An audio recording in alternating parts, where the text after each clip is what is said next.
معزز سامعین کرام، آپ سن رہے ہیں دیار اردو چینل پر مرتضیٰ احمد خان میکش کی کتاب اخراج اسلام از ہند، سب ہیڈنگ جالندھر اور اس کے مضافات، جالندھر شہر کی سرگزشت۔ لندن کے اخبار ڈیلی ٹیلی گراف میں 22 اگست کو اس کے خاص نامہ نگار کا حسب ذیل بیان شائع ہوا۔ آج میں جالندھر پہنچا۔ یہ شہر پہلے ایک ہنستا ہوا صاف ستھرا مقام تھا، لیکن اب یہ مردوں کی بستی ہے جس کی فضائیں شعلوں اور دھوؤں سے مسحور نظر آ رہی ہیں۔ یہاں پیر کے دن 18 اگست یوم عید الفطر ہلاکت کا قصہ شروع ہوا اور منگل کے روز اپنی معراج پر پہنچ گیا۔ سرحدی فوج کے ایک نوجوان مسلم کپتان نے مجھے شہر کے دروازے پر روکا۔ اس نے کہا، اس شہر پر قابو رکھنے سے ہماری مختصر اور ناکافی جمعیت قاصر رہ گئی ہے۔ مقامی حکام فتنہ و فساد کرنے والوں کی امداد کر رہے ہیں۔ اگر آپ شہر میں جانا چاہتے ہیں تو اپنی ذمہ داری پر جا سکتے ہیں۔ میں کار پر سوار تھا اور شہر میں داخل ہو گیا۔ میں نے دیکھا کہ ہر کوچے اور ہر بازار میں سکھ اپنی تلواریں لہراتے ہوئے پھر رہے ہیں اور مسلمانوں کے ان مکانات کو جو ابھی کھڑے ہیں مٹی کا تیل چھڑک کر آگ لگا رہے ہیں۔ پنڈت نہرو کی پولیس کھڑی تماشا دیکھتی ہے۔ نیچے ایک چوراہے پر بچے کچے مسلمان پناہ گیر جمع ہو رہے تھے۔ 1,20,000 کی مسلم آبادی میں سے یہی مٹھی بھر لوگ باقی رہ گئے تھے۔ قریب کے کوچے سے آگ لگانے والوں کی آوازیں سنائی دے رہی تھیں۔ وہ ان گھروں کو جنہیں یہ پناہ گیر چھوڑ کر آئے تھے لوٹ رہے تھے اور نظر آتش کرتے جاتے تھے۔ عام اندازہ یہ ہے کہ جالندھر شہر میں 2 دن کے اندر کوئی 1,000 مسلمان تہ طیق کر دیے گئے۔ اس تعداد میں سے نصف وہ لوگ تھے جو منگل کی شب کو گھروں میں سوتے ہوئے زندہ جلا دیے گئے تھے۔ پنجاب محمد نذیر صاحب رضوی رقم طراز ہیں۔ 17 اگست کی شام کو ہم عید کا چاند دیکھنے کے لیے کوٹھے پر چڑھے ہی تھے کہ کسی نے پکار کر کہا، جالندھر ہندوستان کا حصہ بن گیا۔ ریڈیو پر اعلان ہو گیا۔ ادھر چاند کو دیکھ کر دعا کے لیے ہاتھ اٹھائے، ادھر سے گولی کی سنسناہٹ کان میں سنائی دی۔ عید کی صبح کا آفتاب طلوع ہوا۔ شہر سے خبریں آنے لگیں کہ اڈہ ہوشیار پور میں ایک مسلمان کو قتل کر دیا گیا۔ ریلوے اسٹیشن پر 4 مسلمانوں کو کاٹ کر لائن پر پھینک دیا گیا۔ منڈی پھٹن گنج کے قریب چند مسلمان عورتوں سمیت جا رہے تھے، وہ سب کے سب شہید کر دیے گئے۔ پیر مودودی کی مسجد میں سکھ گھس گئے اور مسجد کی بے حرمتی کی۔ شہر میں حکام نے کرفیو آرڈر نافذ کر دیا، لیکن یہ نرالا قسم کا کرفیو تھا۔ سکھ اور ہندو جوگ در جوگ آزادی کے ساتھ چلتے پھرتے تھے۔ مسلمان اگر دروازے سے باہر قدم رکھتا تو اسے گرفتار کر لیا جاتا تھا۔ شام ہوئی اور ہماری بدبختیوں کی رات شروع ہو گئی۔ ہندوستانی حکومت کے ٹھیکیداروں نے اپنا کام شروع کر دیا۔ انہوں نے پہلے ہی سے پروگرام مرتب کر رکھا تھا۔ ان کی ٹولیاں شہر کے مختلف اقطاع میں پھیل گئیں۔ ہر ٹولی کے پاس ایک لاری تھی جس میں پیٹرول، مٹی کا تیل اور آگ لگانے کا دوسرا سامان بھرا ہوا تھا۔ ایک کار تھی جس میں پولیس کے 5 سپاہی آگ لگانے کے لیے بٹھائے گئے تھے۔ انہوں نے باقاعدہ سلسلہ وار فہرست کے مطابق آگ لگانی شروع کر دی۔ ہندو اور سکھ اپنی کمین گاہوں سے گولیاں برسانے لگے۔ جب کوئی مسلمان ان کے فائروں کا جواب دیتا تو پولیس وہاں پہنچ کر اس کے مکان کے گرد گھیرا ڈال دیتی اور بندوق یا رائفل چھین کر اس کے گھر کو آگ لگا دیتی۔ اس شخص کو گرفتار کر کے اپنے ساتھ لے جاتی۔ پنج پیر سے امام ناصر الدین تک مسلمانوں کی تمام دکانیں اور عمارتیں آگ کی نظر ہو گئیں۔ شہر کے چاروں کونوں سے آگ کے شعلے اور دھوئیں کے بادل اٹھتے دکھائی دینے لگے۔ اس پرہول کیفیت میں رائفلوں کے فائر اور بموں کے دھماکے اور بھی غضب ڈھا رہے تھے۔ مسلمانوں کو ہر طرف موت منہ کھولے نظر آنے لگی۔ رات کے 10 بجے ہندوؤں اور سکھوں کے ایک ہجوم نے شہر سے باہر کشن پورہ محلہ کی مسلم آبادی پر حملہ کیا۔ صبح 4 بجے تک جنگ ہوتی رہی۔ صبح تک صرف چند مسلمان زندہ برآمد ہوئے، باقی شہید کر دیے گئے۔ مسلم نیشنل گارڈ کے 1 سالار ڈاکٹر غلام محمد بھی اسی محلے کے رہنے والے تھے۔ جنہوں نے اللہ اکبر کا نعرہ لگاتے ہوئے جام شہادت نوش کیا۔ اگلے روز صبح کے 8 بجے شاہ سکندر کے قبرستان کے قریب کی مسلم آبادی پر حملہ ہوا۔ اس بستی کے تمام مسلمان شہید کر دیے گئے، صرف چند عورتیں اور چند بچے زندہ بچے۔ اسی اثنا میں ایک مسلمان بھاگا ہوا آیا۔ اس نے کہا شہر میں ملٹری آ گئی ہے۔ اس نے حکم دیا ہے کہ مسلمان آدھے گھنٹے کے اندر اندر شہر خالی کر دیں ورنہ تمام مسلمانوں کو گولی سے اڑا دیا جائے گا۔ تمام مسلمان گھروں کو چھوڑ کر چل دیے۔ عجب ہولناک منظر تھا۔ ہر شخص اپنی اپنی راہ تلاش کر رہا تھا۔ کوئی کسی گاؤں کی طرف جا رہا تھا، کوئی کسی بستی میں پناہ لینے کے لیے روانہ ہو رہا تھا۔ ماں کو بیٹے کی خبر نہ تھی، بیٹے کو ماں کا پتہ نہ تھا۔ نفسا نفسی کے اس عالم میں عورتیں چیخیں مار مار کر رو رہی تھیں، بچے سڑکوں کے کناروں پر پڑے چلا رہے تھے۔ اسی ہلچل کے دوران میں بلوچ رجمنٹ کا ایک ٹرک آیا۔ ان مسلمان فوجیوں کے زیر نگرانی ستم رسیدوں کا ایک بھاری قافلہ کھرلا کنکرا کی طرف چل دیا۔ باقی لوگوں نے شہر کی مختلف جگہوں پر اکٹھے ہو کر ڈیرے ڈال دیے۔ 2 دن کے بعد چھاؤنی میں پناہ گزینوں کا کیمپ کھولا گیا اور لوگ ٹرکوں میں بیٹھ کر اس طرف جانے لگے۔ پناہ گزین ٹرکوں میں بھوسے کی طرح لادے جا رہے تھے۔ کیمپ میں کسی قسم کا انتظام نہ تھا۔ کھانے کے لیے روٹی اور پینے کے لیے پانی تک میسر نہ تھا۔ کیمپ کی حفاظت کے لیے ڈوگرا ملٹری متعین تھی، جس کا رویہ بہت ظالمانہ تھا۔ کیمپ میں ہماری وہ مائیں اور بہنیں برہنہ سر اور برہنہ پا پھر رہی تھیں، جن کو پہلے کسی غیر مرد نے دیکھا تک نہ تھا۔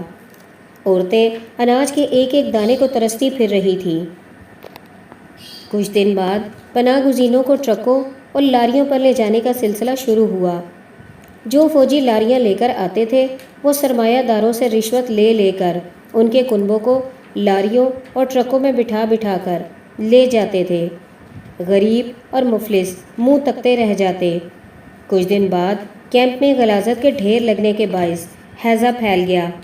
مشرقی پنجاب کی گورنمنٹ نے حکم دیا کہ ان پناہ گیروں کو بیرکوں سے نکال کر کھلے میدان میں ڈال دیا جائے۔ نیا کیمپ 3 میل دور سول پولیس لائن کے سامنے والے میدان میں ڈالا گیا۔ لوگ پا پیادہ چل کر وہاں پہنچے۔ مغرب کے قریب بارش ہونے لگی۔ 3 دن تک مسلسل موسلادھار بارش ہوتی رہی۔ میدان سارا پانی پانی ہو گیا۔ پناہ گزینوں کا سامان ڈوبنے لگا۔ آگ جل نہیں سکتی تھی، اس لیے 4 دن فاقے سے رہنا پڑا۔ اس بارش کے دوران میں اور اس کے بعد 20 پناہ گیر مر گئے۔ بعض کو تو کفن تک میسر نہ آ سکا۔ 4 دن کے بعد حکم ملا کہ پناہ گیر پھر بیرکوں میں چلے جائیں۔ سب کے سب پھر وہاں پہنچے۔ پھر حکم ہوا کہ کیمپ گڑا گاؤں میں جائے گا۔ تمام پناہ گزین ادھر چل دیے۔ وہاں سے ریلوے کا پھاٹک نزدیک پڑتا تھا۔ دونوں حکومتوں کے درمیان سمجھوتا ہو گیا کہ دونوں قوموں کے پناہ گزین پرامن طریقے سے ادھر سے ادھر پہنچائے جائیں گے اور ادھر سے ادھر لائے جائیں گے۔ 1 اکتوبر سے 2 ریل گاڑیاں روزانہ چلنے لگیں، جنہوں نے 9 اکتوبر تک گڑھا کیمپ کے واردین کی ساری جمعیت کو اٹھا لیا۔ یہ پہلا اجتماع تھا ازاں بعد اس مقام پر اور قافلے بھی اتارے گئے۔ مؤلف جناب محمد اصغر صاحب لکھتے ہیں، پاکستان اور ہندوستان کا اعلان ہوا اور ہندوؤں اور سکھوں نے جالندھر شہر میں ادھم مچا دیا۔ پولیس کے اکثر مسلمان افسر اور سپاہی پاکستان جا چکے تھے۔ جو باقی رہ گئے تھے ان سے ہتھیار لے لیے گئے تھے۔ ہم نے عید الفطر کی نماز خوف کی وجہ سے اپنے بازار ہی کی مسجد میں پڑھی، جس میں صرف 7-8 مسلمان شامل ہوئے۔ ہم عید کی نماز سے فارغ ہوئے تھے کہ شہر بھر میں مسلمانوں کا قتل عام شروع ہو گیا۔ ہر بازار، ہر گلی اور ہر کوچے میں مسلمان شہید ہونے لگے۔ بازاروں میں جعلی ملٹری دکانوں کو آگ لگانے لگی۔ تھوڑے ہی عرصے میں سارا شہر دھڑا دھڑ چلنے لگا۔ آگ کے شعلے اور دھوئیں کے بادل اٹھ اٹھ کر آسمان سے باتیں کرنے لگے، چیدہ چیدہ مسلمانوں کو آوازیں دے دے کر کہ فلاں افسر تمہیں بلاتا ہے، گھر سے باہر نکالا جاتا تھا۔ جو ہی وہ نکلتا تھا گولی کا نشانہ بنا لیا جاتا تھا۔ عید کی رات کو آگ لگانے کا یہ سلسلہ زور و شور سے جاری رہا۔ عید کے اگلے دن بھی ہندو اور سکھ بلوائیوں کی ٹولیاں مقامی افسروں کی سرکردی میں یہی کام کرتی رہیں۔ مردوں کو گھر سے باہر بلا کر گولی مار دی جاتی تھی۔ عورتوں اور بچوں سے کہا جاتا کہ نکل جاؤ، تمہارے گھر کو آگ لگائی جائے گی۔ گھر کا موٹا موٹا سامان لوٹنے کے بعد آگ لگا دی جاتی تھی۔ یہ کام بڑے ہی منظم طریقے سے ہو رہا تھا۔ کسی بازار یا محلے میں پہلے موٹر کے ہارن کی طرح موٹی آواز کا ہارن بجتا تھا۔ جعلی ملٹری کے دستے الارم کی آواز سن کر وہاں پہنچ جاتے تھے اور مسلمانوں کو قتل کرنے لگتے تھے۔ تھوڑی دیر بعد باریک آواز کا الارم بجتا، جس کے معنی یہ تھے کہ راستہ صاف ہے، اب اس جگہ کوئی مزاحمت نہیں۔ اس الارم پر گنڈوں کی ٹولیاں ٹوٹ پڑتی تھیں اور مکانوں اور دکانوں کو لوٹنے لگتی تھیں، پھر آگ لگا دیتی تھیں۔ آگ لگانے کا سامان، پیٹرول، گھاس پھوس وغیرہ ان کے پاس ہوتا تھا۔ 19 اگست کی صبح کو میں کوٹھے پر چڑھا، فوراً ایک گولی سنسناتی ہوئی میرے سر پر سے گزری۔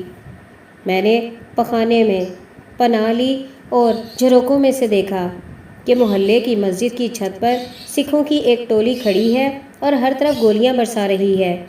نیچے اترا تو ہماری دکان کے آگے گنڈے جمع ہو رہے تھے اور مجھے آوازیں دے دے کر بلا رہے تھے۔ میں نے دروازہ نہ کھولا تو انہوں نے دکان کے تالے توڑ کر سامان لوٹا اور آگے نکل گئے۔ یہ حال دیکھ کر ہم نے گھر کی قیمتی اشیاء، نقدی اور زیور جمع کیے اور ان کی گٹھڑی باندھ کر اپنے ملازم نور محمد سے کہا کہ وہ اس سامان کو لے کر کسی طرف نکل جائے۔ نور محمد گھر سے نکلا۔ میں بالا خانے پر چڑھ کر اسے دیکھنے لگا۔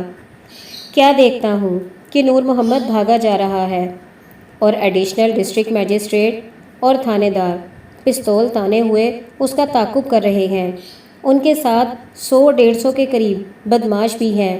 منوہر لال تھانے دار نے نور محمد کو پکڑ کر اس سے گٹھڑی چھین لی اور پستول کی گولی سے اسے وہیں ڈھیر کر دیا۔ ازاں بعد اس کی لاش پر پیٹرول چھڑک کر اسے آگ لگا دی گئی۔ 10 منٹ کے بعد یہ لوگ ہمارے گھر کا دروازہ توڑنے لگے۔ ADM حکم دے رہا تھا کہ لگا دو آگ، کافر حرامی بدذات بچ کر نہ جانے پائیں۔ دکان کے دروازوں پر تیل چھڑک کر آگ لگا دی گئی اور پارٹی آگے نکل گئی۔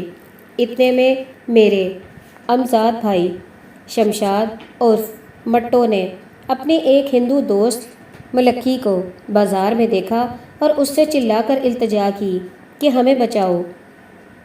ملکھی نے کہا کہ میں اس شرط پر تمہاری جان بچا سکتا ہوں کہ تم گھر کا کوئی سامان اپنے ساتھ نہ لو۔ آگ ابھی بھڑکی نہ تھی، اس لیے ہم اسے بجھانے میں کامیاب ہو گئے اور خاندان کے 21 افراد گھر سے نکلے۔ ہندو بدماشوں نے سب کی تلاشی لی اور بڑی فاحش کلامی سے پیش آئے۔ یہ حال دیکھ کر عورتیں اور بچے گلی کی طرف بھاگے۔ میری بیوی حاملہ تھی، وہ بے ہوش ہو کر گر پڑی۔ آگے جعلی ملٹری کے 4 سکھ تلواریں سونتے کھڑے تھے۔ انہوں نے کہا کہ جو کچھ تمہارے پاس ہے یہاں رکھ دو۔ وہاں کچھ ہندو بھی آ گئے۔ انہوں نے کہا کہ ان کے پاس کچھ نہیں، ہم تلاشی لے چکے ہیں۔ ہم گلیوں اور کوچوں میں سے گزرتے ہوئے شام کے قریب چوک مفتیاں میں پہنچے۔ وہاں ہم نے سردار محمد نامی ایک مسلمان کے گھر میں پناہ لی۔ سرے شام گولیاں چلنے کی رفتار اور بھی تیز ہو گئی۔ صبح ہوئی تو معلوم ہوا کہ مسلمان شیخ غلام دستگیر کی کوٹھی کی طرف جا رہے ہیں۔ ہمارے کچھ آدمی گھر سے ضروری سامان لینے کے لیے گئے تو دیکھا کہ گھر لوٹا جا رہا ہے، وہ لوٹ آئے۔ ہم بھی شیخ غلام دستگیر کی کوٹھی پر پہنچے۔ وہاں مسلمان پناہ گیروں کا اتنا ہجوم تھا کہ الامان، عورتیں، بچے اور مرد سراسیمگی کے عالم میں اپنے اپنے عزیزوں اور رشتہ داروں کو تلاش کر رہے تھے۔ کان پڑی آواز سنائی نہ دیتی تھی۔ حشر کا سا عالم تھا۔ دن کے 12 بجے ڈوگرے سپاہی اور شہر کے سرکردہ ہندو اس طرف آئے۔ انہوں نے کہا کہ کرفیو لگنے والا ہے، اس لیے فی الفور یہاں سے چلے جاؤ، ورنہ ملٹری سب کو گرفتار کر لے گی یا گولی سے اڑا دے گی۔ لوگ ادھر ادھر بھاگنے لگے اور شہر کی نواحی بستیوں کی طرف روانہ ہو گئے۔ ہم بستی شیخ درویش میں پہنچے۔ وہاں ہماری دکان کے ملازم منشی مشتاق احمد ملے، جنہوں نے ہمیں اپنے گھر میں پناہ دی۔ ہم 8-10 دن وہاں آرام سے رہے۔ بستیات میں شہر کے پناہ گزین ہزاروں کی تعداد میں جمع ہو رہے تھے اور لوگ ٹرکوں پر سوار ہو کر پاکستان کی طرف ہجرت کرنے لگے۔ ٹرک ہزار اور 1,500 روپے میں بنتا تھا۔ ہمارے پاس کچھ نہ تھا، اس لیے مجبور اور لاچار پڑے رہے۔ آخر لوگوں نے جالندھر چھاؤنی کے کیمپ میں جانا شروع کر دیا۔ ہم بھی گرتے پڑتے 6 گھنٹے میں وہاں پہنچے۔ رات میدان میں بسر کی۔ اگلے دن ایک بیرک ملی جس کی چھت نہ تھی۔ کیمپ میں پناہ گزین ہزاروں کی تعداد میں جمع تھے۔ راشن کا کوئی انتظام نہ تھا۔ 10 دن میں 7 دفعہ راشن ملا، وہ بھی 2 تولہ فی کس کے حساب سے۔ کیمپ کمانڈر بڑا درست مزاج شخص تھا۔ ڈوگرا ملٹری حفاظت پر متعین تھی، جو پناہ گیروں پر طرح طرح کے ظلم و ستم ڈھا رہی تھی۔ عورتوں کی بے حرمتی کرنا ان کا محبوب مشغلہ تھا۔ اس کیمپ سے 2,000 روپے کے حساب سے ٹرک جا رہے تھے، اس لیے جن کے پاس سرمایہ نہ تھا صبر کے ساتھ پڑے رہے۔ 1 مہینہ گزر گیا۔ ہمیں اطلاع ملی کہ ڈاک خانے سے آ کر اپنے وی پی اور منی آرڈر لے جاؤ۔ ہم نے منشی غلام محمد کو بھیجا، اسے شہید کر دیا گیا۔ پشاور سے میرے بھائی نے ایک آدمی کے ہاتھ مبلغ 300 روپے بھیجا تو ہم آٹا دال حاصل کرنے کے قابل ہو سکے۔ اس کیمپ میں پانی کی بڑی دقت تھی۔ پانی کے پمپ کا انتظام ایک سکھ کے ہاتھ میں تھا، اس نے موٹر خراب کر دی تھی۔ لوگ جوہڑوں کا گندا پانی پینے پر مجبور ہو گئے۔ اسی حال میں دن گزرتے گئے۔ آخر ایک دن ملٹری کے 2 مسلمان کلرکوں نے ہماری مدد کی اور ہمارے خاندان کو 2 3 کر کے ٹرکوں میں سوار کرایا۔ اس طرح ہمارا خاندان، جو کبھی لاکھوں کا مالک تھا، پانی کا محتاج ہو کر پاکستان پہنچا۔ لاہور میں ہمیں متعدد درخواستیں کرنے پر بھی مکان نہ ملا، اس لیے ہم اپنے عزیز ترین رشتہ دار شیخ عبدالرشید سپرنٹنڈنٹ سینٹرل جیل کے پاس پشاور آ گئے۔ ابھی تک حصول معاش کی کوئی سبیل پیدا نہیں ہوئی۔